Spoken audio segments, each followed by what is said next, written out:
বন্ধুরা, আমি এমন একটি দুনিয়াতে বাস করি যেখানে মেয়েরা নাকি ছেলেদেরকে ভালোবাসে। যখনই মেয়েটার বয়ফ্রেন্ড ওর মাথায় হাত দেয় আর তখনই তার মাথার চুল তার বয়ফ্রেন্ডের হাতে চলে আসে। আমি আমার বয়ফ্রেন্ডকে অনেক ভালোবাসি আর তাই খুব তাড়াতাড়ি আমি টাকলা হয়ে যাব। অ্যানি, তোমার মাথায় তো অনেকগুলো চুল আছে, তার মানে কি তোমার কোনো বয়ফ্রেন্ড নেই? আরে তাহলে তুমি জানোই না, আমি তো অনেক ভালোবাসতাম, কিন্তু যখন আমি আমার বয়ফ্রেন্ডকে স্পর্শ করি আর সেখানে আমার কোনো চুলই পড়ে না, আর পরের দিন যখন আমার বিএফ আমার মাথার উপর স্পর্শ করে, অ্যানি আমি তোমার সাথে ব্রেকআপ করে ফেলবো। কি কিন্তু কেন?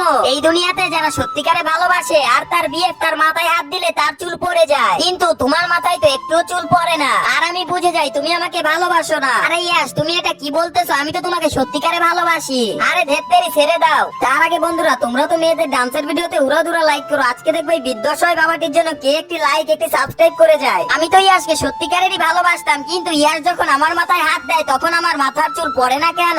আরে আনি শুনো, তাহলে আমি তোমার চিরুনিতে অনেক পরিমাণে কন্ডিশনার লাগিয়ে দে, এর জন্য ইয়াস যখন তোমার মাথার চুলে স্পর্শ করে আর তোমার চুলই পড়ে না। কিন্তু তুমি এটা কেন করলে আমার সাথে? কেননা আমি ইয়াসকে ভালোবাসি। বন্ধুরা, পার্ট 2 দেখতে হলে ভিডিওটি লাইক করে কমেন্টে তোমার সুন্দর নামটি লিখে যাও। আজকে আমি দেখবো কার নামটি সবচেয়ে বেশি সুন্দর।